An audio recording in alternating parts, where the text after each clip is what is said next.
Bingo Blitz rules!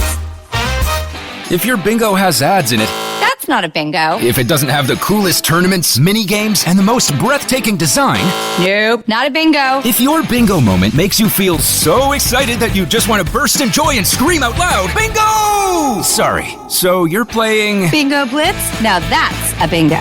Discover a world of excitement with Bingo Blitz, the #1 free bingo game. Download Bingo Blitz and play for free. Now that's a bingo. The family that vacations together stays together. At least that was the plan. Except now the dastardly desk clerk is saying he can't confirm your connecting rooms. Wait, what? That's right, ma'am. You have rooms 201 and 709. No, we cannot be 5 floors away from our kids. The doors have double locks. They'll be fine. When you want your connecting rooms confirmed before you arrive, it matters where you stay. Welcome to Hilton. I see your connecting rooms are already confirmed. Hilton, for the stay. Okay, let's just go. I need to know how this happened. I want you to start documenting everything you can get your hands on. People have to know about the cover-up. The public? It's a public health crisis. Mulder, we can't leak this, not until we know more. The fugitive that you're looking for, he might not even be infected. Yeah, but what if he is? If this gets out prematurely, the panic is going to spread faster than the contagion. Mulder, we can't let this be known. What if someone dies because we withheld what we knew? What if someone dies because we didn't?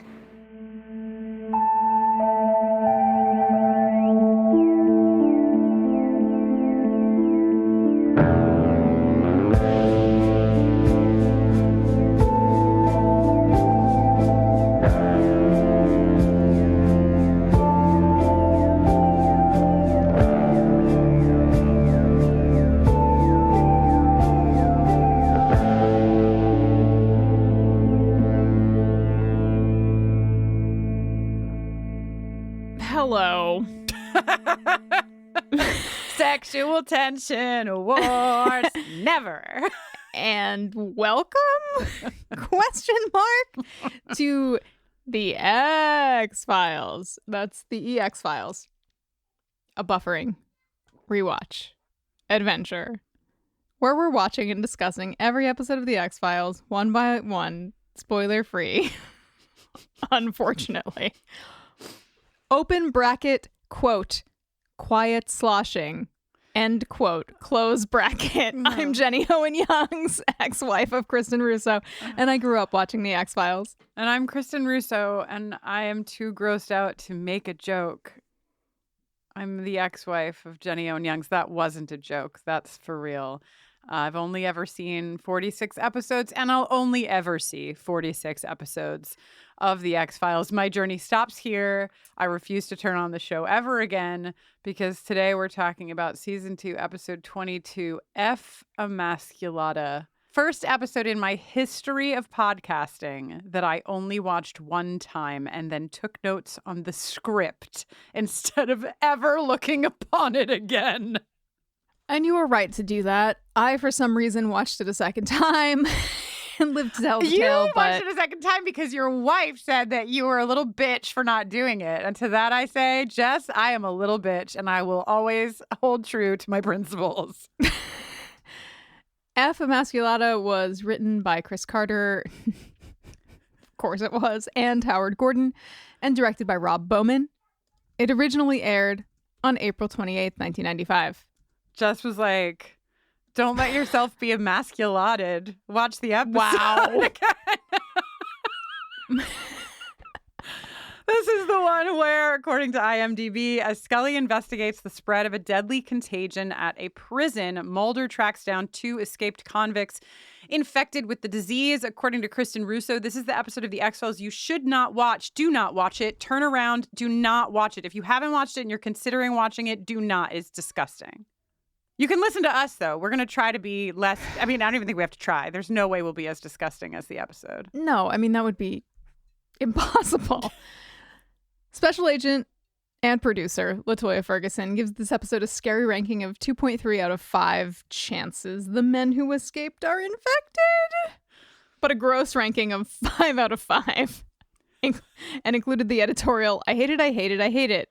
Here is an excerpt from my notes for the opening teaser. Ew to the bug samples already. Scientist is kind of hot. Shooing away the vultures. Poor dead warthog. Ew, ew, ew. The bladder. Congrats. I guess I have to look away. Not scary, but gross. Ew, I want to puke. The pulsating boil popping. Luckily not eating breakfast. Kristin, you were so right. Do I want Fluky back? Nah.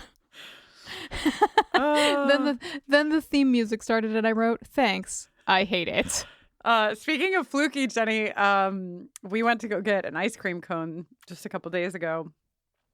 Even though this episode is airing in October, we're taping it at the start of September, so it was an in-season ice cream cone. And I had to go to the bathroom, and the option was a porta potty, and it was the first time that I used a porta potty since watching Fluky, and it's all I thought about. And I thought about you having to have had this experience for decades, but it was my very first time being like, anybody down there? Yeah. Oh God. So, we do the scary ranking for folks who are not horror people. And some of you are horror people, and that's great. So you don't have to worry about the scary ranking. I'm a horror person, but there are two kinds of horror that I do not like and I avoid at all costs. They are possession and body horror. And the X-Files has given me a 1-2 punch of this shit. I had a fucking exorcism last time, and now I have pustules all over the fucking place. And I can't. And I'll tell you what, I'll take 4 possessions over 1 pustule any day. This shit. 1 pustule. Kristin, how many times do you think the word pustule appears in the episode transcript? Do you know what? It actually only appears 7 fucking times, and it's because they use boil a lot. Because I actually you know how many times the word boil appears in the transcript? I didn't control F boil, but I control 21. 21. 7 pustules and 21 boils. How many pusses? I didn't actually check pus. And I'm not going to. Leave something for the kids to do, Mm-hmm. Oh, God, it's rough. So I think we've kind of made it clear what our large thoughts are on this episode, but do you have any additional large thoughts, Jenny? No, mostly just trying really hard not to puke. I really actually felt sick for 2 hours after watching. I'm not making a mountain out of a molehill for my own personal body. It truly was one of the most bodily upsetting things I've ever seen. There are just so many instances of something exploding across someone's face and into their mouth. Yeah. And sorry if that sounds like none of your business, but It's bad. I will say, I don't even know if I'm going to survive talking through this episode. I'm already feeling nauseous. I will say that something I did enjoy was the sort of triangulation of Mulder wanting to reveal things to the public versus cigarette smoking man and Skinner saying no, and Scully coming out on the side of this is not the moment. This is not the time. I thought that was a fun thing that was threaded into this otherwise horrific episode. So in LaToya's production notes, she wrote something very encouraging to me. This is known as one of the grossest, if not the grossest episode of the series. LaToya says, hopefully it is the grossest. So I never have to go through this again. I agree. I can think of one episode that is as nausea-inducing, just in a different way, and that's the one that was banned after it aired. Does anything explode? Not to my recollection. Okay. Well, it's more of a disturbing psychological thing than a gross out episode. Because it's the body for me. I've decided that if I see a turkey vulture at the start of an episode ever again, I'm going to pause. I'm going to do a little research. And I'm going to, because I'm so sorry to tell you this, but I was eating a bowl of motherfucking tomato soup when I started watching this episode. And you know what? That's my fault. That is my fucking fault. That does sound like user error. Yeah. Anyway, okay, my first note. Vultures, bugs, and a dead warthog kill me. We're in the woods deep of the Vancouver. Woods. We're deep in the Costa Rican rainforest, which looks a lot like the Vancouver woods. It's amazing. You never hear about how similar the two are. You know, in our minds, we think they must be so different, but actually, they're really similar. Oh, this is so.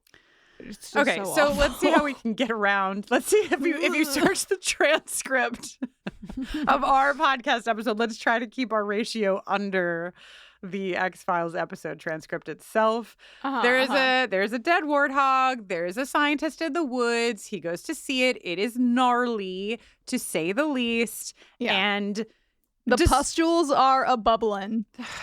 Jennifer, nobody wants it. Like, not one person wants it. Email me at hello@bufferincast.com if you want that, and I will block you forever, and I will send you to Jennifer Owen Young's, and you can live a happy life together where you find shacks in the woods covered with random pornography pages and decide whether or not you're going to go in. I would actually posit, based on his behavior, that entomologist Robert Torrance does want it. He sees the pustule bubbling, and he's like, tell me. He's like, tell me more, until it splats all over his face and into his mouth. Jenny, I'm going to walk out. I will leave. You will have to make this podcast by yourself if you keep it up. This is not, okay, an empty threat. Should we come up with a code word? Yes. For pustules? Stop! How about rainbows? Great. Perfect. Okay. Later that night, our guy, Robert Torrance, the entomologist, is positively covered in rainbows, and he's calling for assistance. He's calling for rescue. 7 hours later, the rescue squad rolls up, and Robert is dead and baroached. He is just covered in roaches. They're everywhere. Yeah. He's been there a little too long. Wait, 7 hours. Those are roaches, right? I don't know. Do you think that I looked at I was looking at the floor for 80% of my phone. Yeah. Through your fingers. The minute that I saw the first rainbow and then he went at that rainbow with a pair of tweezers, I was like, no, absolutely fucking not. One of my very good friends loves to watch videos on the internet of like the popping of pimples. Like, shut up. No offense. So, but like, shut the fuck up. maybe I'm wrong in saying that nobody enjoys this, but somebody does, but it's not us. It's not this podcast. It's not this podcast. Find your people somewhere else. All right, so let's go to prison. Where else would you go after the Costa Rican woods, but to prison? Right. At the Cumberland State Correctional Facility in Dinwiddie County, Virginia, a totally different Robert Torrance, who is incarcerated in the fucking dark? ? Yeah, why are there no lights in this prison? So is he in like solitary? No, he's just it's just a regular cell in the lineup. I mean, maybe they have a control over their own lights and he just keeps the lights off or whatever. I don't know why he's in the dark. Probably just to make us feel scared. He receives some mail. The return address is crossed out, except we see that it was sent by Robert Torrance. What's in this package? Kristin, if I was this man, I'd be like, is it cookies? Is it the latest issue of Cars Are Cool? Cars Are Cool. Mm-hmm. Magazine? Yeah, Cars Are Cool. Maybe it's a double issue. Cars Are Cool, Women Are Cool. Is it? Yeah. Is it a sweet Legolas poster for his room? No, it's a little piggy foot crammed with plague. Absolutely riddled. He knows that it's not cookies or fucking Cars or Us because he says nobody would send him anything. And also, to LaToya's point, and also mine when I yelled at the television screen, you don't get mail in prison like this. You don't even get a letter that's unopened. Like, right? There is no, correct me if I'm wrong, listeners, but I don't believe there's a prison in this country where you can receive mail that has not been opened and inspected. Like, that is just... Because what if there's just straight up a weapon in there? Like a weapon or a beplagued piggy foot. You know, people don't think that they are looking for that, but they should be all the time. This is where we get the quiet sloshing bracketed closed caption. A rainbow pulsates is in my fucking show notes. Yeah, in just 18 short hours, Robert Torrance, the incarcerated man, becomes covered in rainbows. It's like, you know, the Radiohead album In Rainbows? Yeah. These rainbows are In Robert? I don't know. I gotta go. Then he's in the medical facility with like hazmated people. I assume something else disgusting happens because all I've written is what the actual fuck are we doing? Bobby, not to be confused with Robert Torrance. This is Bobby Torrance. Bobby is like, what is wrong with me? And we cut away because you know that Bobby is actually a nickname for Robert, right? Is it really? Wow. Just checking. Thank you. The whole cell block is empty. Everybody is sick. The sheets are going to the incinerator. Jenny. Mulder makes a comment on how perhaps these prison guards need to like watch a couple of prison movies. But I write in my notes, this is escaping prison in the laundry basket. This is how little orphan Annie got out of the orphanage. This is like some Bugs Bunny shit. Who's in charge here? I just I can't with the fact that this is how these men are escaping. Why not? Like who cares? But like, why not lean on the fact that the entire cell block is sick? Why not make the guards sick? Why not make it a perfect opening for these inmates to be able to get out of prison? Why have them hide Little Orphan Annie style is my question. This is ridiculous. Like, they're going to get out of prison and find a dog named Sandy. You know what I mean? Like, it's too much. This episode is not like really trafficking in nuance, Kristin. Yeah, and honestly, you know what? It doesn't have to. It is not. It does what it set out to do and then some. So I'm not even going to call it faulty. I do whatever you want. Just never make me watch it again. Okay. Okay. They meet this federal marshal, Tapia, right? Yeah. Wow, you're into this guy? I mean, I'm into this guy because this is Dean Norris, and I was like, holy shit, because I know Dean Norris from Breaking Bad, and I didn't watch Better Call Saul, though everyone tells me I should, but he's in this too. And he's so little in this, is so far before Breaking Bad that I was like, that looks like him, but is it him? And it is. And I think he's phenomenal. LaToya also said he's known from Claws, a show that I have not seen, but yeah, I love him. I love the Claws, actor. Like sharp claws, or claws like a language. Like fragment, sharp claws, or like claws, sharp claws. But I like believe Santa. that claws refers to, yes, I am correct. It's nails. Oh, it's the nail show, yes, it's right? Niecy Nash, and you know, it's the claws are the long. I'm clacking my non-existent lady nails together. Clickety clack. Yeah. Okay, so there's like some dick swinging that's happening. This guy's like, we're in charge. And Mulder's like, if you were really in charge, you'd know why we were brought in on this case. And but like the fact that Mulder, like, because Tapia is about to leave. And Mulder, like, I know you said the back half of that exchange, but Mulder, as he leaves, goes, oh, we'd be happy to go as soon as we can talk to someone in charge. And, like, Tapia, like, whips around, and I was like, nice, Mulder. Like, Mulder, like, got him right where it hurts. Also, I'm pretty sure these two want to make out, which is why I enjoy this character. They start with this little flirtation here, but they have a whole arc in the episode, and I like it. Yeah, Mulder like says that line, and as Tapia whips around, Mulder slams closed and quickly hides behind his back his copy of The Game, Penetrating the Secret Society of Pickup Artists. Okay, so last episode, Mulder was like, all right, Scully, I got a plan, okay? You go back to the house where the terrifying murderous ghosty is and see what's up. You go by yourself, and I'll just do some shit over here.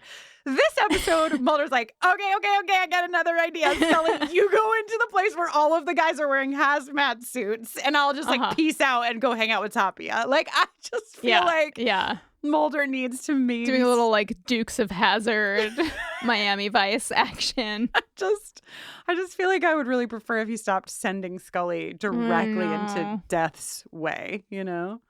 Meanwhile, at a rest stop in Virginia, a family in a camper rolls up, and the dad promptly gets bathroom jacked. The escaped convicts screech away in the camper as this man's wife watches and runs after it and screams, Robert, Robert, Robert. We have now met the third Robert of the episode. There's a reason for two of them to be both named Robert. But this guy, just another one. I mean, it is a common name. You know what they say, Jenny. Roberts always come in threes. So. Oh, they do say that. I have a couple of questions. A Robert in the hand is worth two in the bush, as I always say. And I immediately regret saying that. Go on. I have a couple of questions. Mm-hmm. I don't feel like Paul had to kill Robert III. I also don't feel like he had to like stand on top of the toilet. Like, ooh, nobody's gonna come in here unless they think it's empty. It just feels like a swift punch to the face, take the keys and go is fine. And as an escaped prisoner, I would maybe not want to leave a trail of murder behind me. Why do more murder? It just seems... If you are recaptured, your sentence will be extended. I think these guys are both already serving life sentences. But their life, but there might be the opportunity for parole. Well, I guess he's not thinking about going back. He's thinking about GTFOing to Canada. Sure, but... all the way to Canada from where they are now, which is definitely Virginia and definitely not... They're in Canada. They're in... Oh, right. They're not. They're in Virginia. I forgot. They're in Virginia, not They're Costa in Rica. Canadiana. Yeah. Yeah. The other question that I have is if you had just escaped from prison and you need a vehicle, would you... You need a low profile. Low profile. It's under the radar. Huge camper. Just feels like a choice. And then you didn't think I was going to spend this much time on this tiny little scene. But I just, if you do decide to watch this episode, a moment of joy that I had is that when the mom comes out of the bathroom with her two daughters, the older daughter's only job was look at the camper. The older daughter is about to hysterically laugh. She cannot contain herself. The 3 seconds that the camera is on her, she's like, like about to laugh. And I'm like, how did this get chosen as the take? So anyway, if you can avoid the rainbows and find the laughing older daughter, you can have a moment of joy. Oh my God, Jenny, a sound clip. Yeah. A sound clip that can take us directly into a jingle. Delightful. I'm sorry, this is a restricted area. Who are you? Dr. Osborne. Are you the prison doctor? No. Who do you work for? The CDC. You work for the Centers for Disease Control? What are you doing here? Sir? I'm a medical doctor. I want to know what's going on here. Medical doctor. Oh yeah, she's a medical doctor. Indeed. That's what I'm talking about. Direct quote. I love when it's exactly on the nose, you know. Unfortunately, Scully has neither cause nor opportunity to try to take a bath in this episode. I actually took 7 baths. Yeah. I was watching this. I just paused, took another bath, took another bath. All right, so this is a flu-like virus. 14 men are infected. Is that what it is? A flu-like virus? Yeah. You ever In get what a way flu is it like where the flu? Please. You have rainbows exploding off of your face and neck? 10 of the people who were infected are already dead. Scully, what are the chances that the men who escaped are infected? I mean, I think that everyone can agree it is reasonably high, especially since they escaped in the laundry basket that was destined for the incinerator. Top number one way to get infected if you're not standing directly over a rainbow. Yeah, directly over a rainbow. Rainbow is going to save my life. It is truly the way that I'm surviving. I'm happy to see you surviving. All right. So Scully calls Mulder. She says there's a contagion. It's this 36 hours after deadly kind of contagion. Okay. So, the fucking guys were probably exposed. And he's like, they're probably dangerous either way as he stands over the body of the third Robert. Okay, Jenny, everyone please brace themselves because I'm going to be playing the patriarchy jingle quite soon. Scully is having an exchange with Simon Auerbach is his name. Wow, I don't like this guy. He is so awful, but he gives me such deep pleasure because of how I see myself reflected in Scully's determination and rage. She is going to burn the place down. She is asking for what she needs. She needs the chart. She needs access to the infirmary. He's like, you're breaking federal laws. She's like, I'm a fucking federal agent. And then he says, you see what I let you see. Scully is like, the way that her face fills with fire, I was like, yes, get him, drag him.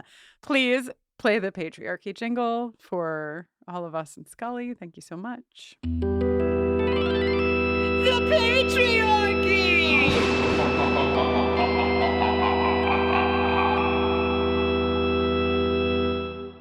If only every time any of us felt the biting prongs of the patriarchy pressing into our delicate flesh, we too could glove up and prepare to go check out some bodies that are dead.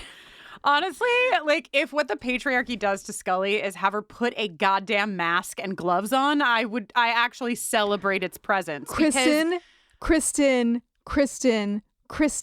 there are so many occasions upon which, well, we can, don't worry, I've cited them all in my notes, so we can examine them. I know case that, by like, case. I wonder if we would be as aware. We live in a post. No, I don't think it's about COVID. I really don't. But I think what's happening is they're like, well, we pay Gillian Anderson so that people can see her beautiful face. Yeah, but like even the and Dr. her Osborne wonderful comes acting. in You with can no only do so much with your eyes. Oh my God. No, that we know. We're about to get to how much you can do with your eyes, actually. All right. First, back to the gas station. Okay, so Paul, he's the escapee that looks like he's in Alice in Chains, calls his girlfriend, Elizabeth, and he's like, tell little Johnny, tell Paul Jr., Daddy's coming home. Yeah. Angel, his name, he's credited as Angelo, but I feel like all I saw on his name tag on his shirt was Angel, and wow. I love that. So he is just doing his job. This man's handsome. Very handsome. You know who really took a good liking to Angel is Mulder, who comments later on the thickness of his hair. Mulder aspiring. Do you think to that is greatness. a reference to what's going on with Mulder's hair lately?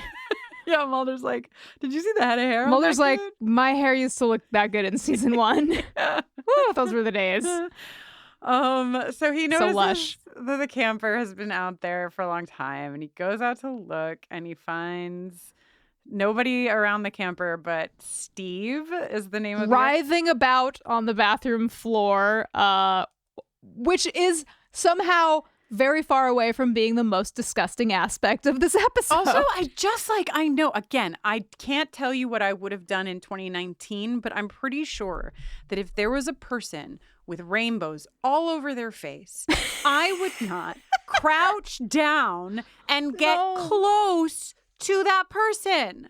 I would get them help. I would call 911. I would close the fucking door and be out of there. Goodbye. Gone. Absolutely not. But Angel is squatted down, and Paul comes in and knocks him out. He probably would have killed him, but as Mulder says, he's got a good thick head of hair, so it's probably what saved his life. So luxurious. Okay, meanwhile, back at Cumberland State Correctional Facility, Scully's slipping into something more comfortable. The incinerator room. Oh, look at all these dead bodies in clear plastic bags. Why is she cutting one open with only a mask on? No eye protection. Everybody else is running around in hazmat suits. To be fair, why isn't Dr. Osborne wearing a mask at all when he comes in? Dr. Osborne completely at fault. Scully has not yet He seen honestly, he gets what, I don't want to say that he deserves, but like, that man's a medical doctor. A medical doctor who's been working specifically in the field of rainbows for a long time. So, yeah, how are you going to not wear a rainbow guard? Right? Scully doesn't know yet that what's underneath the thing. I still think that she should have fucking more protection, but also... But this guy's just, he knows what's up, and he's like booping around just like, woo, whoops, my face got really close to that rainbow. Hope it doesn't explode into my mouth. I'm stop saying explode into my mouth, please. Well, what's the I will give you $1 for every time you don't say explode into my mouth. Okay, I will let you know all the times that it's in my notes moving forward, and we can just get a tally going. Great. Well, the federal marshals have absolutely zero chill. They come rip-roaring into this gas station with all kinds of guns sticking out of their car windows. This seems unsafe. The cars are going like 100 miles per hour, guns ablazing. It is like no one's here, you guys. Yeah. Nobody's in that camper. You're it's not just chasing poor, sweet anyone. Angelo. No one's chasing you. Why are we driving Also, like this? oh yeah, why are they here? Yeah. The only witness is Angelo, and he's unconscious in the bathroom. Oh yeah. How do they even know to be Why are they here? Do they know? Do they have some way of knowing where the camper is? Maybe Angelo called before. No, Angelo didn't call. Maybe the camper went through a toll. No, it's 1995. I just, there's no reason for this. No, ask no questions, get no answers. There it is. Okay. Mulder's I just did want to give a shout out to whoever made the gas station sign. There's a couple, but the one that this scene in particular opens on it just says gas, and it is covered in like little gold circles that blow in the wind. And I just feel beautiful. Like beautiful, back in 1995 when we like cared about our gas station signage. Just gorgeous. Good job. If it was you, Angel, I'm really proud of you. Mulder is like, hey, if these guys had girlfriends, they probably tried to call them. Great point. But then he sort of like undermines his great point by being like, did you think of that? Because he's flirting. Just, oh, right. Sorry. He once again jams the copy of the game back into his back pocket. Tapia is like trying to get a soda, like doesn't even give a fuck. He's like not even trying to care about any of this. Number calls the operator of the phone booth and is like, I'm an FBI agent. This is my badge number. I immediately need the number of the last call that was placed from this booth. Gentle listeners who have friends and family in the FBI, can you do this? Or friends and family who are operators, because I'm too scared to do this, but I wanted to just hit 0. And when the operator, does the operator still answer? Are there operators anymore? There are, right? I don't know. I don't know either. But in my mind, I was like, I should just dial 0. And when the operator answers, I should say, I'm a federal agent assisting in a manhunt for 2 escaped prisoners. My badge number is JTT04710111, and just see like what the response was. Like, are they like click, click, click, click, click? Well, first you'd have to find a payphone. Oh, but you can call you used to be able to call the operator from your regular. Well, sure, but like, what are you going to call the operator from your cell phone and be like, I need to know the last number that was called from his phone? Okay, good point. Good point. The operator's like, ma'am, you could actually just *69 that shit. It's actually probably just in your call log. You can just look at it, open up your. Okay, so as Mulder's doing this, a rescue helicopter lands, and these dudes are like with their little quarantine pod, and they toss Angelo into it, and then they him back onto the helicopter and just fuck off, saying nothing. I just also like, if you're in a situation with an unknown virus or whatever it is, you don't know, it's an unknown contagion. Do you not land at this gas station and quarantine every fucking body? Because how do you know who's been in? You don't even know how it's spread yet. You didn't even learn about the bug yet. You don't know. How do they even know that somebody was in the bathroom? I guess the marshal, they could be like tapping the marshal radio. Marshals are like, hey, we found this one guy and he was in the bathroom, and that's it. I just feel like, containing contagion might require a bit more security. Anyway, Mulder got the number, and the number was to the girlfriend, just like Mulder predicted. They live at 925 August Street, and off they go. But first, the first thing we see at 925 August Street is Paul arriving. And it's really nice at first because nobody knows that Steve is covered in rainbows in the fucking car. But Paul comes to the door. Elizabeth like puts the baby on the floor inside and is like, just hang tight. Like the baby's like crying and she's like, just stop. And I have a question, not about the baby, but about why is it that in my memory, when I think about a scene where someone has escaped, and I don't have any specific examples, this is just in my mind, when a prisoner has escaped and they go and they find their girlfriend, they always kiss each other like this. Always. It is a very specific kind of kissing, and I feel somehow that it maligns prisoners, and I haven't put my finger on it yet, but it just doesn't seem... I didn't clock the type of kissing. Could you describe it for the listeners and me? It's rooted in a we haven't seen each other in a while, but it's also rooted in a like our entire relationship was built on fucking, like it's like put the baby down and like wrap your arm, like the woman like wraps her arms around the man and they're just like making out like really hardcore, like please everyone leave, we have to fuck right now because we haven't been able to fuck. And maybe it's because you can't fuck in prison. You can't fuck in prison, but you can like write letters and stuff. In prison, but you can't fuck with somebody outside of prison in prison. Right, but you are potentially getting some version of relationship interaction via letters, phone calls, whatever. So you're getting the other parts of your relationship, just not like needs met in some way. Yeah.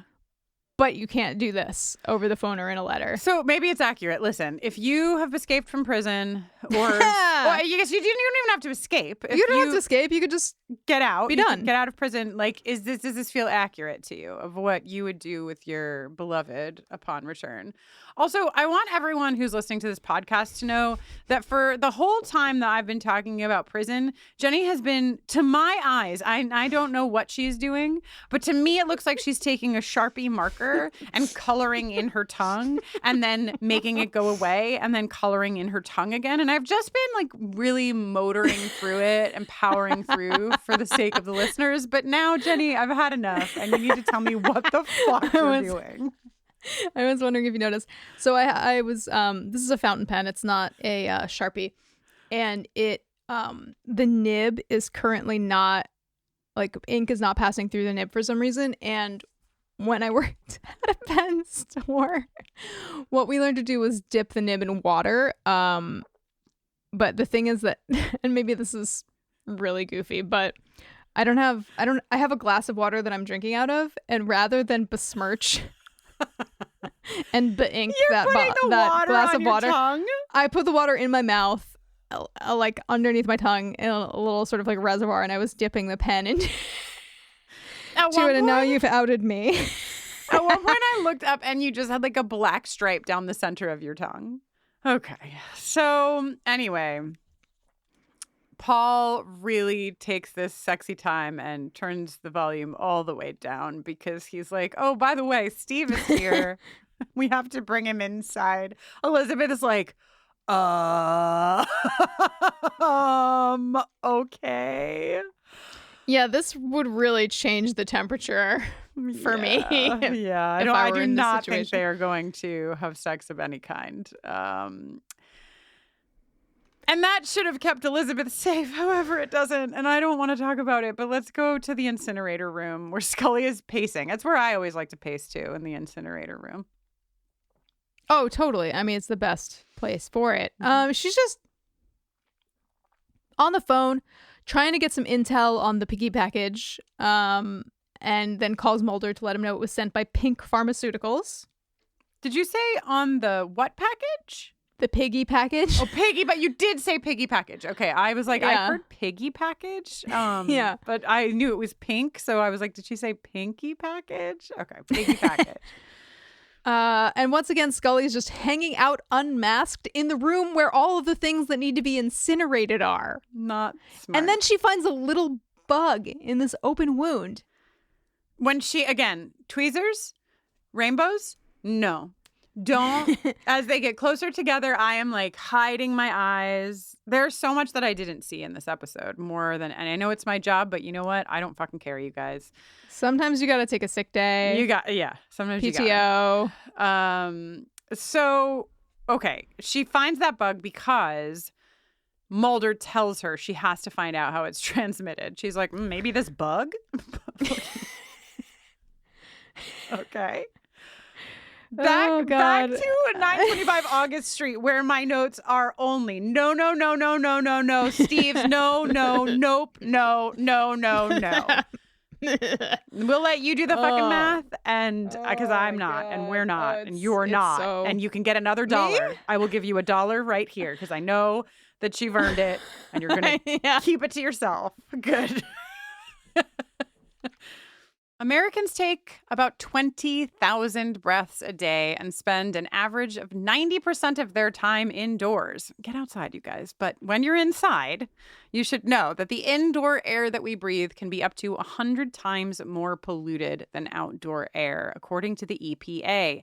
Indoor air pollutants can cause respiratory symptoms like sneezing and congestion, a scratchy throat, and even more serious health problems like lung and heart disease. Jenny, what are we going to do? Fear not, Kristin. Introducing Air Doctor, the air purifier that filters out 99.99% of dangerous contaminants, so your lungs don't have to.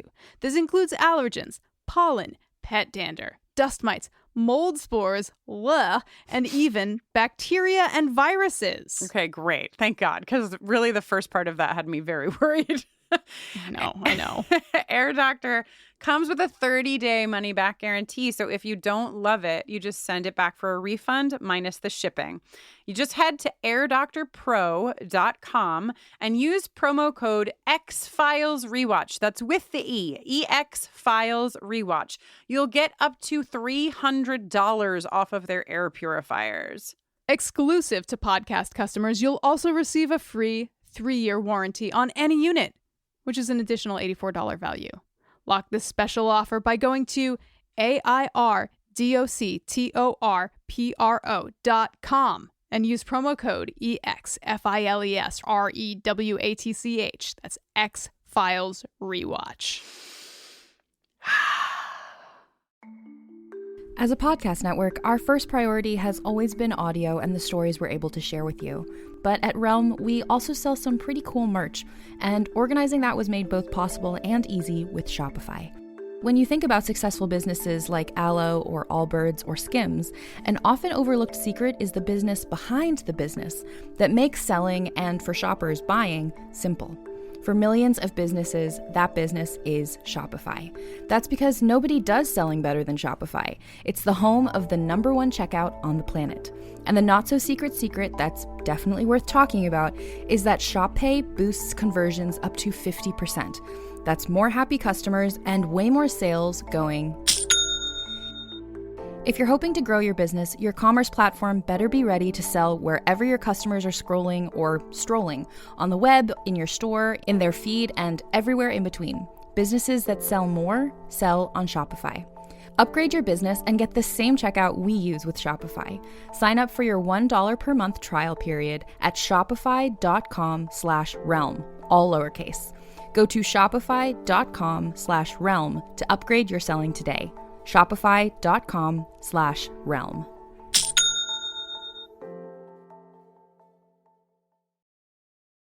The family that vacations together stays together. At least that was the plan. Except now the dastardly desk clerk is saying he can't confirm your connecting rooms. Wait, what? That's right, ma'am. You have rooms 201 and 709. No, we cannot be 5 floors away from our kids. The doors have double locks. They'll be fine. When you want your connecting rooms confirmed before you arrive, it matters where you stay. Welcome to Hilton. I see your connecting rooms are already confirmed. Hilton, for the stay. The thing about I really love this show, even when it has not earned that. But one thing that has been making me sad on this watch through is all of those little children who suffer or die. Yeah. At the hands of uncaring god of the series, Chris Carter this baby, and company. This poor baby. They stormed. But it does seem like the baby escaped without infection. So we can hope and pray. Maybe he'll come back in a future episode. He wasn't. What did you say? I said maybe he'll come back in a future episode. Yeah. Avanti referred to this baby as Aldrich the whole time because he really had a... So look at your face right now. Look at your lip. Look at your own lip. It's got a black... Oh! Yeah, Jenny has an ink spot, not to be confused with the band The Ink Spots, on her lower lip. Okay, now this is fascinating because it's not helping it right. It's just helping it leak ink into my mouth. You have ingested... I would like to report to you that you have ingested a good amount of ink. Okay, maybe I'll stop doing this for the time being. Okay, so the baby's not infected. Sorry. Fine. Avanti called this child Aldrich what? Because he's blonde? Because he's blonde. Listen. He's got an Aldrich-ishness about him. And Jenny's just now looking at her fucking black lip in the Zoom box. It's actually green. The ink is green. Just letting you know. Paul is gone. Paul was like, fuck off, everyone, and just ran, leaving Elizabeth covered in rainbow juice. And rainbow juice somehow is like even worse than... Okay, back to prison. Let's get some answers. Osborne is like, tap, tap, tap on Scully's shoulder. Follow me. I can't tell you why. I'll tell you when we get there. Scully's like, okay. She's like, do I have to mask? He's like, definitely not.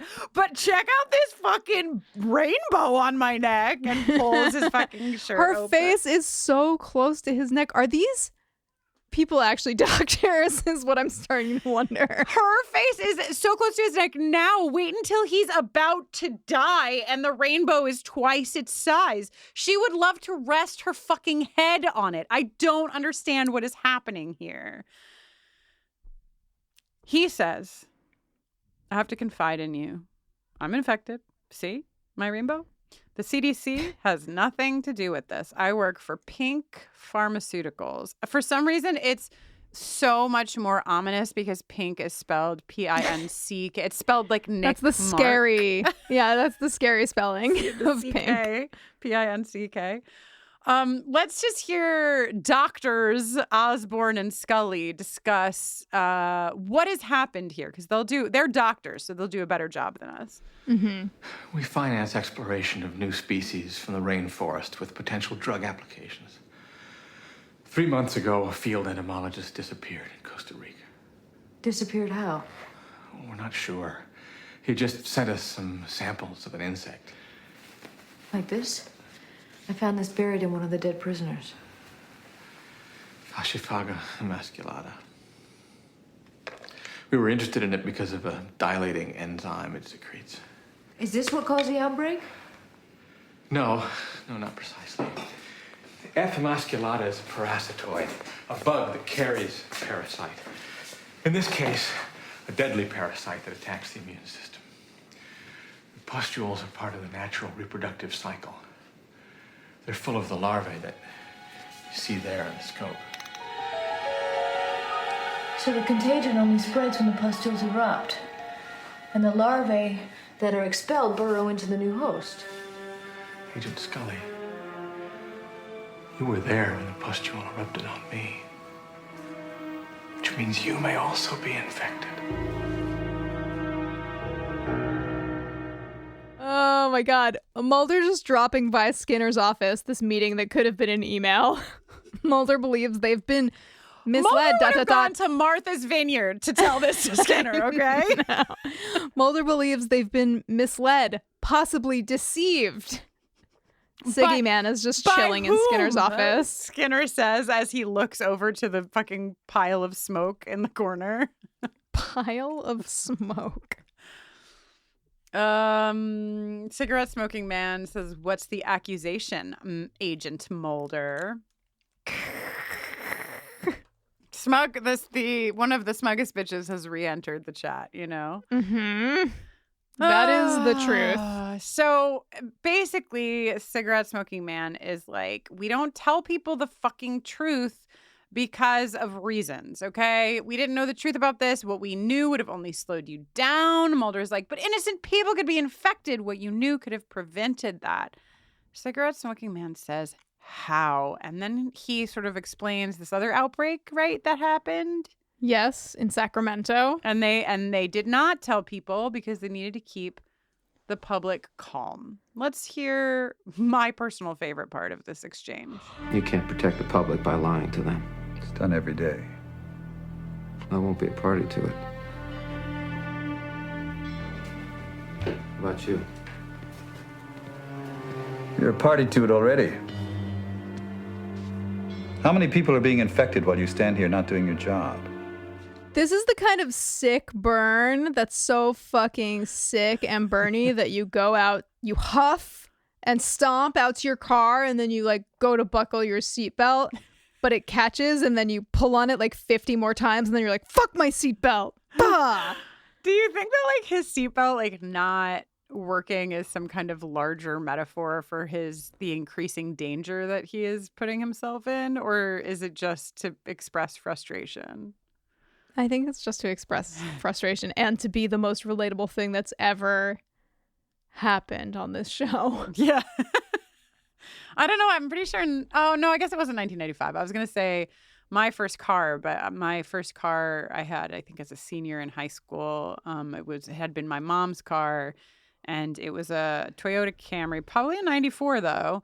And the seatbelt was the classic maroon of the time, that maroon that was just everywhere. I can see it. And it was, you close the door and the seatbelt zzz up the, you know what I mean? Oh, ugh, I hate that. They were awful, but they were rampant in the 90s. Okay. Scully calls Mulder, explains that it's not the CDC. Mulder's like, you have to start documenting everything. And this is the clip that we opened the episode with. This is the part that I am interested in this episode and in the series, right? That there is the truth. There is what the public will do with the truth.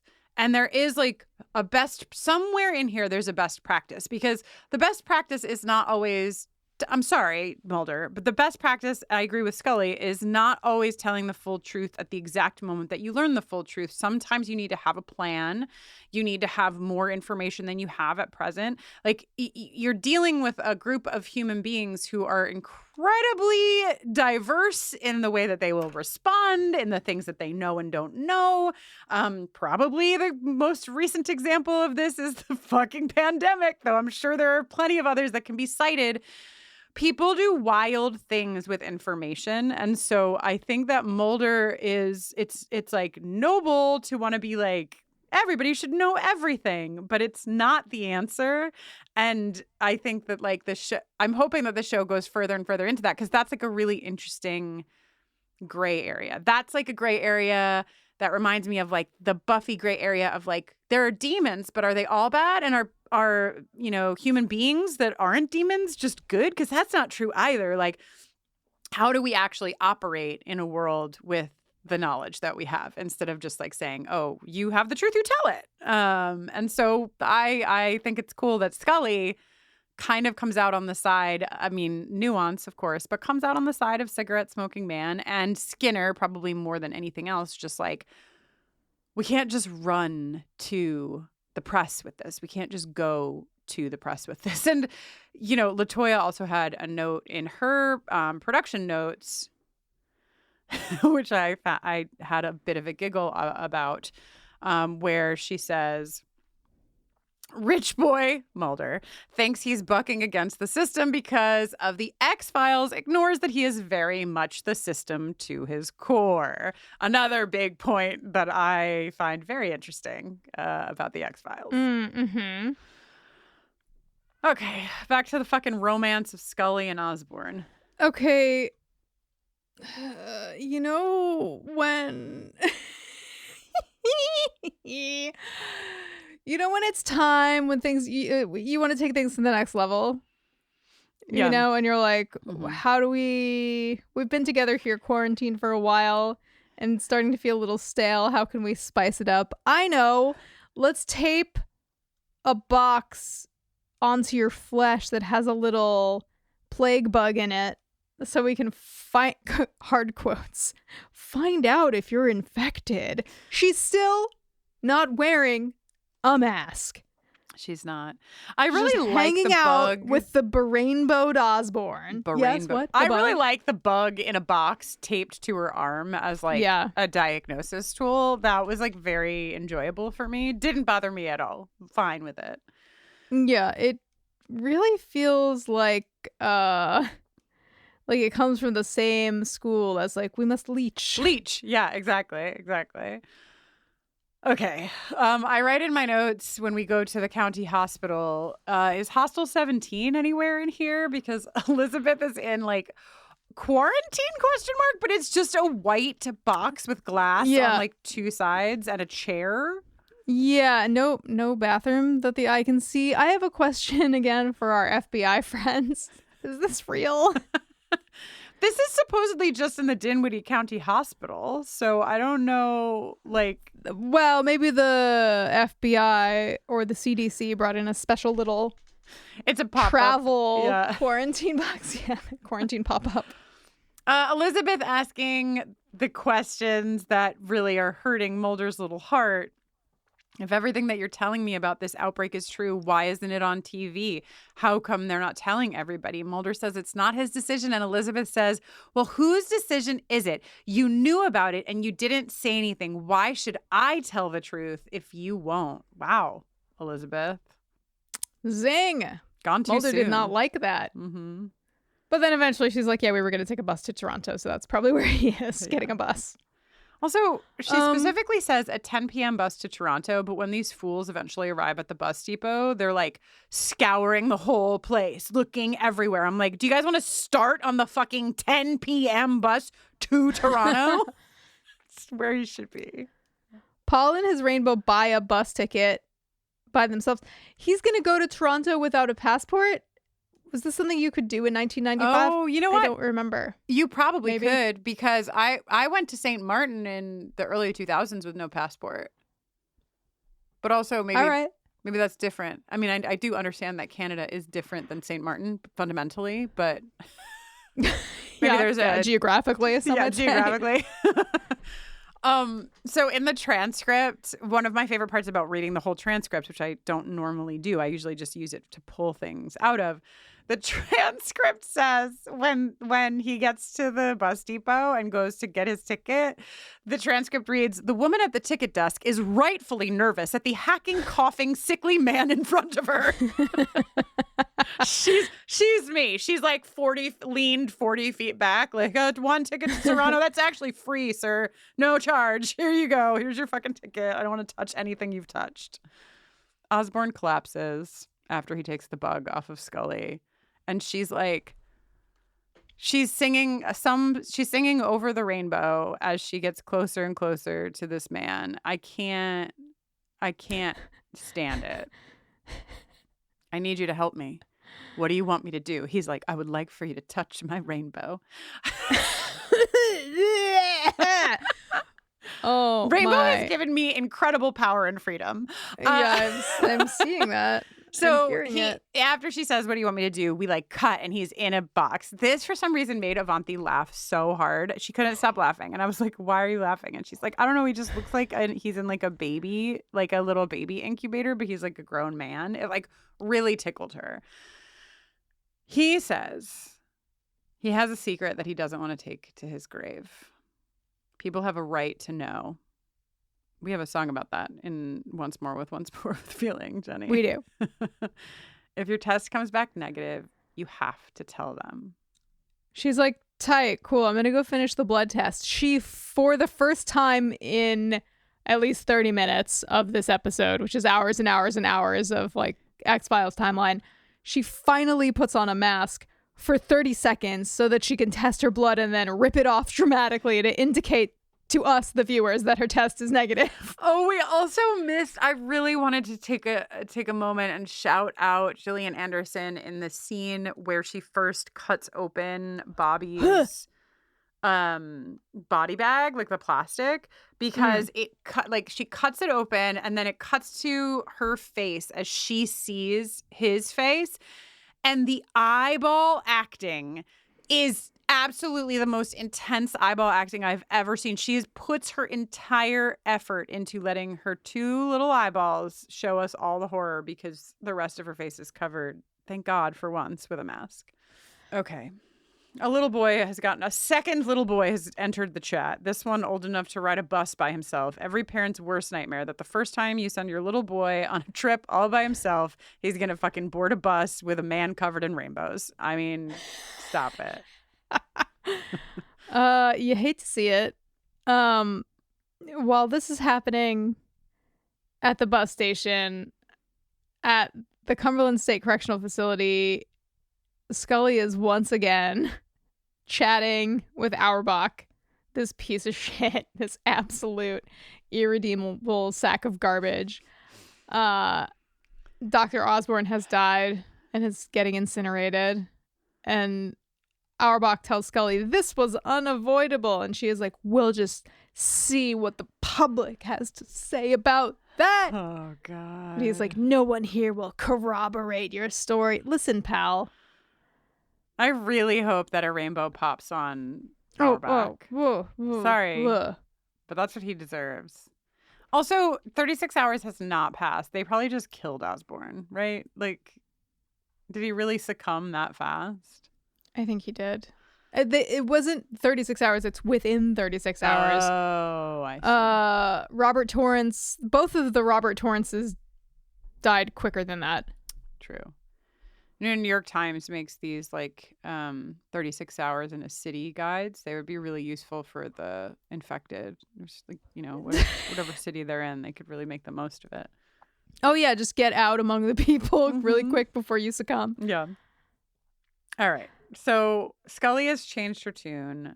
She calls Mulder, and when she finds out that the last prisoner is still alive, she's like, Mulder, that is the only living person that has this virus or whatever it is.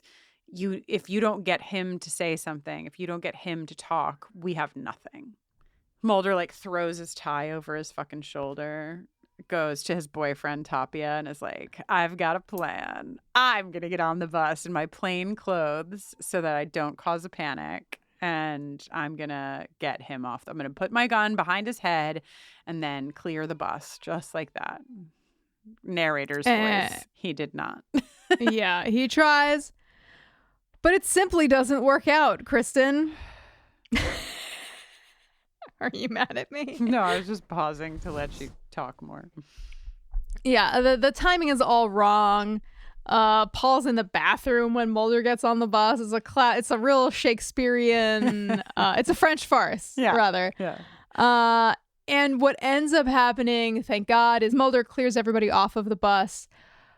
But before he can get Paul to tell him what was in the package that was delivered to Robert Torrance, somebody from the U.S. Marshals shoots him and he dies. And that was really friendly. I'll give you another $1 for that because you managed to talk about that scene without detailing how this poor child is millimeters away from a rainbow that is actively growing. According Truly to the worst transcription, thing. Pulsating, in fact. Yeah, no, I mean, I think that's accurate. And that's when I really lost it. I was like, I've taken enough of this, and I'm done. And we have one. Is that true? One last scene? Two last scenes? One last scene. Back at old Skinner's place. He is holding up the bug. He's like, yes, another. How many bugs do you think Mulder has left on Skinner's desk? So many. It's like, remember that psychologist who opened up her cabinet and she had a bunch of fucking eyeless dolls or whatever? Mutilated, dolls. Yeah, it's like Skinner opens his cabinet and it's just a full collection of bugs. Oh, yeah. All right. So this is when we learned the fucking Robert Torrance of it all. There were 2 Robert Torrances. So it was a setup the whole time. The Pink Pharmaceuticals was just going to say whoopsies, and Mulder and Scully would have gotten looped in with that whoopsie. Mulder's like, I don't understand. Do you know? Can you explain to me how it's a failsafe that if it was possible for Scully to find out that the package was shipped by Pink Pharmaceuticals, how is it a failsafe that it's like, oh, like 2 guys with the same name? It's like, oh, Robert Torrance was trying to ship the package to himself also on behalf of in prison. Like, no, the entomologist. Right, but but still the address went to a prison. So it's not like one of them lived at 920 Smith Street and the other one lived at 925 fucking Russo Street. Smith Ave. Smith Ave, thank you. That's way better than Russo Street. But it just feels like you'd have to make a pretty big mistake to be like, oh, I think my address is the Dinwiddie Correctional Facility. I'm pretty sure that's right. I'm always mixing up my new address and my old address ? Yeah, confusing. But Mulder says he's going with the information anyway. He's telling the public, and Skinner's like, I don't know, buddy. I don't think you should do that. He says, I don't think you have any. How many? I feel like he said this to Mulder every other day. You have no idea who you're dealing with, do you? Mulder says, I thought I was dealing with you, Dad. So true. He did think that. And let's hear the last exchange between Skinner and Mulder. You never had a chance, Agent Mulder. For every step you take, they're 3 steps ahead. Well, what about you? Where do you stand? I stand right on the line that you keep crossing. Come on, let's go. Agent Mulder.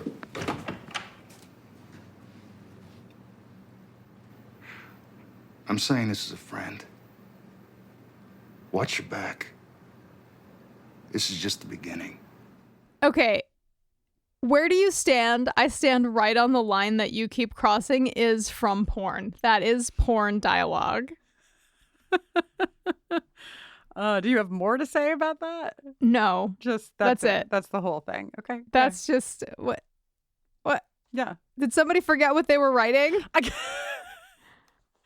Fucking Mulder himself wrote the last few lines. Yeah.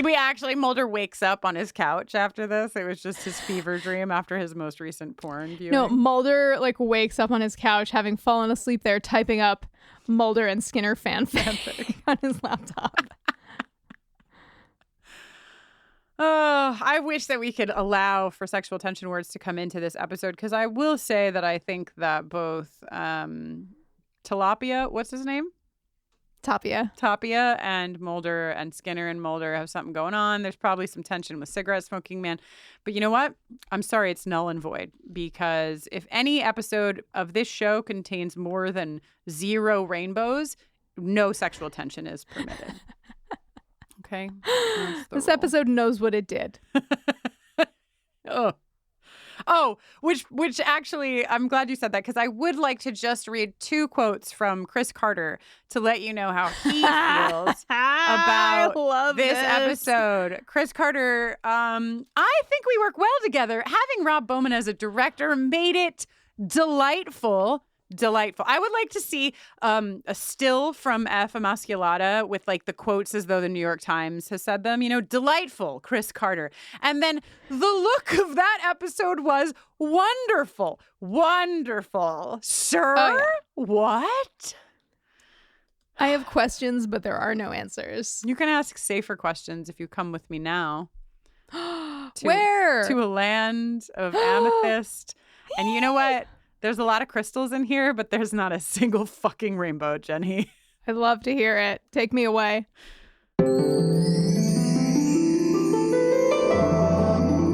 Kristin's crystal ball, she can see it all. What's coming down the pike, I'm sure she'll get it right. Wow, it sure is purple in here. Yeah, you know, purple, the color that goes with everything. Some might call it heliotrope, but that's for a different podcast. Wow.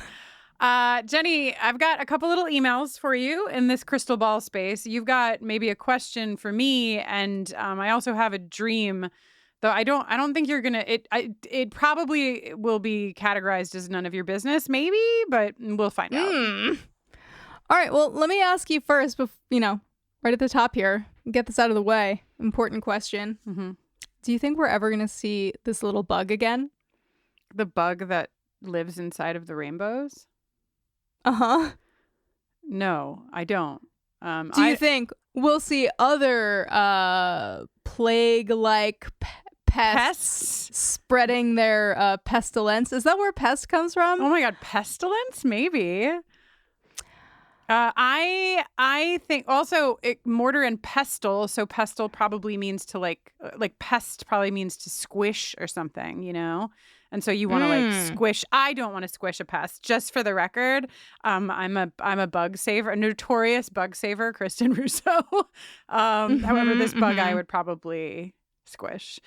Yeah, of course we're going to see other pests. I'm like, and just to be fair, it's not the bug that is the problem. It's the rainbow. And I don't think we're going to see this bug again. I don't think I would say it's the government that's the problem. Or the pharmaceutical companies, or them working in collaboration with the government. I just mean the problem for me, the viewer.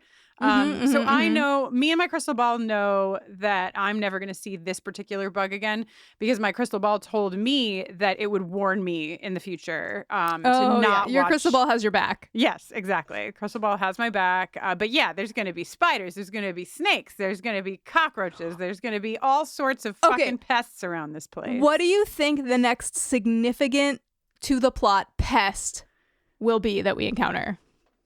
Okay, I'm gonna go niche with my guess. My crystal ball and I have decided that ants is the answer. An abundance of ants. What do you call? You know, it's like a murder of crows. What do you call like a grouping of ants? Isn't it a colony? Oh, that would make sense. That's boring though. You could also have a swarm of ants or an army of ants. Yes. I think we're gonna see a swarm of ants as our next pest. To be honest with you, my gut said rats, but I think that's just the New Yorker in me. All right. Let's. I'm gonna read you 2 emails.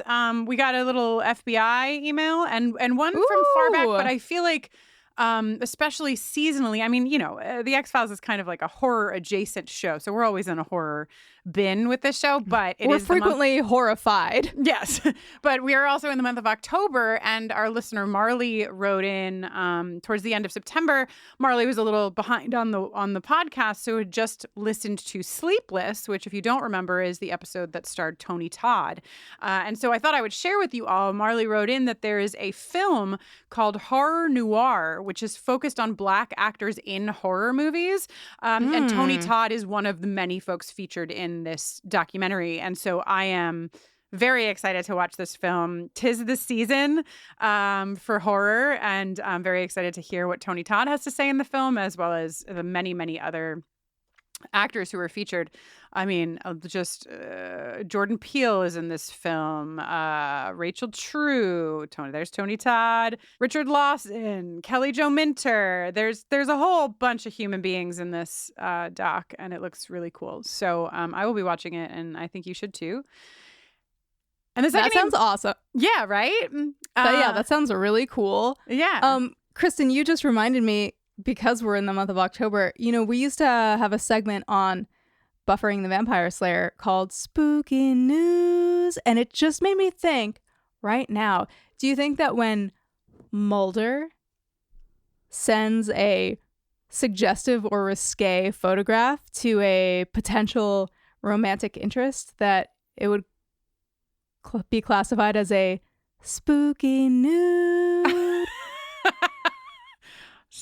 Maybe, or a triple X file, depending. I guess it depends on how far he goes, you know? It's so true. God, my mind is just spinning on how to take dick pic and turn it into something X-Files themed, but I'm gonna put that down and leave it for you. Just all you have to do is take the dick pic and paperclip it to a manila file folder. And done. brings a whole new vibe to Mulder thwapping down his file on Scully's desk. I mean, oh my God. Yeah, honestly, I didn't even think about thwapping in context before I said it. You know, I thought I was going to be scandalizing you, but it is I who have been scandalized. Okay, well, I'll get back to thwapping actually in a second with my dream, but will you? I will. But first, let me talk about this email from our secret FBI sister extraordinaire. This is a question we had asked about getting a translator. We actually got a couple of emails. Should we give this person a code name? Oh, we should. We've got Deep Throat. We've got X. What should we call our informant? Our person on the inside or on the outside of the inside. Well, she's a sister, so maybe it can be a play on sister. Like Sister Mary Margaret? I think that's it. Okay. Is it Agent Sister Mary Margaret or is it just Sister Mary Margaret? I think just Sister Mary Margaret. Great. Sister Mary Margaret wrote in and just let us know that, wait, so hold on. Sister Mary Margaret is our listener, not the actual, or is Sister Mary Margaret right? She's the agent? No. Sister Mary Margaret is our listener, who is our informant, who is a person on the outside of the inside. Great, perfect. Well, their sister said that yes, of course, they have contract linguists throughout FBI headquarters. You make a request to HQ for whatever language you need, and they set you up with somebody. Most offices have 1 or 2 linguists on site. So, depending on the area you're in, if there's a large Russian population, you would likely have a Russian linguist on site right there, et cetera. Makes sense. And so if you speak other languages, that is a huge plus when you're applying to be an FBI agent. So, if you're out there considering, working on your own X-Files, maybe you should learn another language. Also, just a sidebar, a couple folks did write in because we were very frustrated in not learning what the quote old woman was saying in Kalushari, and a couple folks did write in saying it is sort of standard TV practice if it's an English speaking show and there's a non-English speaking character to not give the translation because you are supposed to be sort of having the experience of your main characters who are not understanding that language either. So we might have given a nod to that, but just to say it clearly. I have to say my Ted Danson dreams. Thank you, Sister Mary Margaret, by the way. I have to say that my Ted Danson dreams, what was the other one? I don't even remember anymore, but I haven't had anything that wild. Okay. But last night I dreamt that I was, so Avanti, if you don't know, is a tour manager. So she's, when she goes out to work, she's usually with a band or an artist or whatever that she's touring with. And so I dreamt that I was backstage with Avanti. And Avanti was actually incredibly high on drugs, which is especially hilarious because Avanti is sober. Exactly. Has never had a drink or done a drug ever. But in my dream, she was on drugs. And so I needed to assist with what was happening backstage. And so Phoebe Bridgers came over to me and was like, Kristin, we need we always put a dildo on the kick drum and it's not on there. So I was like, oh my God, assignment accepted. And a dildo was put on my desk with 2 sticky things so that I could adhere the dildo to the drum set in the turnover and the changeover from the opener to Phoebe's set. And Hunter Schafer was the drummer. And so she was she was there and I was like, I don't know, Phoebe gave me this job to do, but I don't know if I'm supposed to stick the dildo to the face of the kick drum so that it's sticking out or to the top of the kick drum so that it's up. And Hunter said, oh, always to the top. It always goes on the top. It never goes on the face of the kick drum. And so then I waited. There was sort of this 3-part harmony, Appalachian style trio that was singing, and I had to wait for them to finish. And then I woke up. But I'm sure that, as my dream continued, I'm sure that I got the dildo on the kick drum before Phoebe started her set. One thing I know is that you're very mission oriented and great at getting stuff done. So I'm confident that it got where it needed to be. Anyway, that's the most recent dream from Kristin's Dreamscape. Hope you're all enjoying. And thanks for participating. Wow, I love the evolution of the crystal ball. It's really whatever I feel like talking about just hangs out here. Oh, it's like Kristin's Corner. All right. So, Jenny, you said you have a smug bitch for us this episode, yeah? Okay, so I think the obvious answer is Dr. Simon Auerbach because he is like such a dick to Scully. Yeah. But, you know, ours is not to always go the predictable route. Mm-hmm. I would like to say that the smuggest bitch of the episode is Emasculata. Just creeping around. Great. Being a little freak, spreading its little pustule plague. Yep. Sorry, rainbow plague. Perfect. Just Great. how dare Congratulations, Emasculata. May this award mean that your career now goes into retirement. All right, Jenny. Speaking of retirement, should we retire from this episode? We should retire from this episode. All right. I am Jenny Owen Youngs, and when I'm not watching The X-Files or Buffy or Yellow Jackets or Fallout, I'm usually making music. My most recent album is called Avalanche, and I just actually released a B-side from it called Someone's X a couple of weeks ago.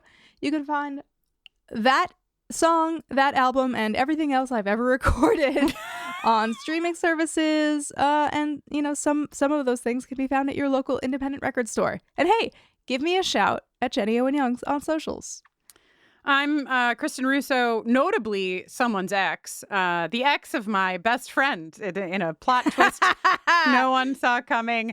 And when I'm not watching television and talking about it, I am often working with and for LGBTQ plus communities. My book, A Quick and Easy Guide to Coming Out, which is part of the Oni ongoing Quick and Easy series, came out last month. It's only been out for a couple of weeks.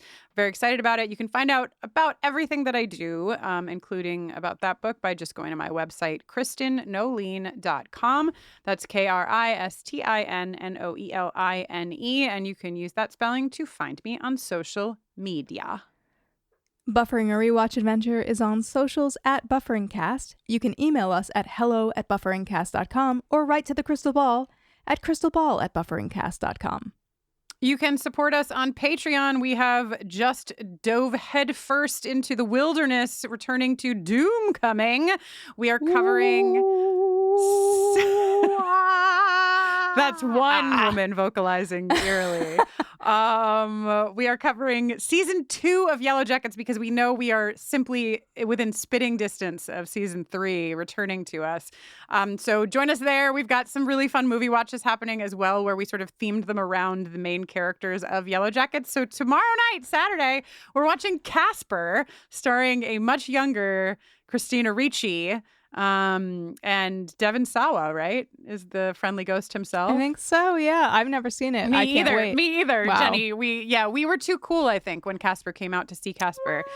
Our wives, however, I think saw Casper very excitedly. They were young enough to still care about friendly ghosts.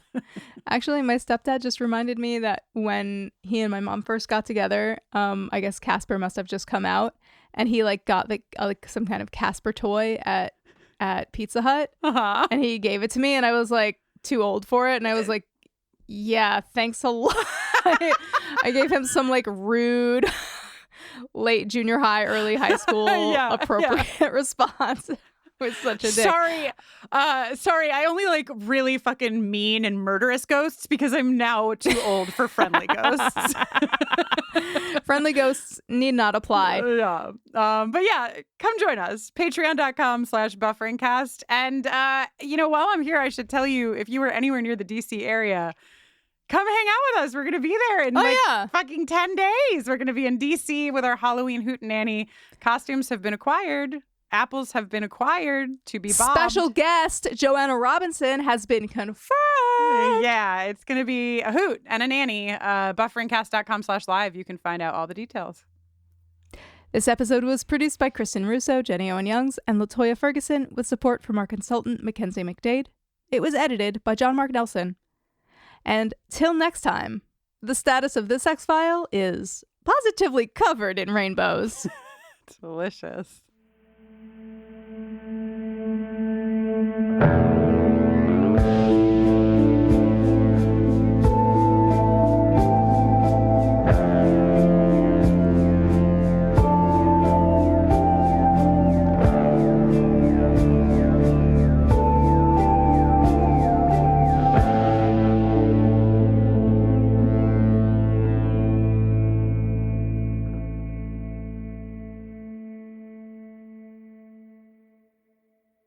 Welcome to Sagas of Sundry Goblin Mode. It's a brand new fantasy series that uses tabletop role-playing games to tell an ever-evolving story. Get ready for action, adventure, and weird little monsters. Set in the mysterious world of Sundaros, Goblin Mode follows a group of underdogs, or should I say, underlings, working for a dark overlord, until they find themselves in charge for once. Join Game Master Amy Vorpal as she leads players Danielle Radford, Dan Casey, and Jason Wynn on an adventure unlike anything you've experienced before. Who will live?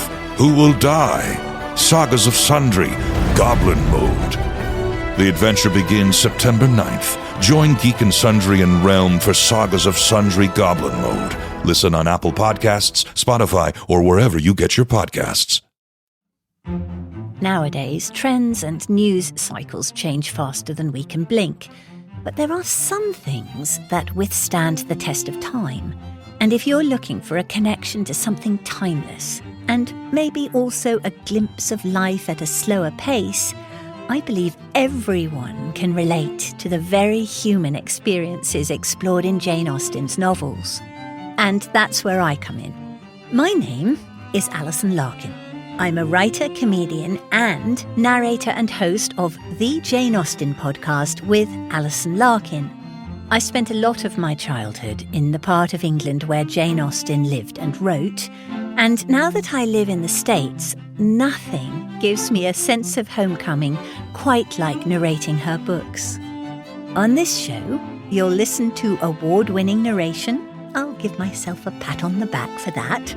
As well as conversations with actors, writers, and other fascinating people who all share a passionate love for Jane Austen. So please, join me as we embark on a wonderful journey through Jane Austen's work.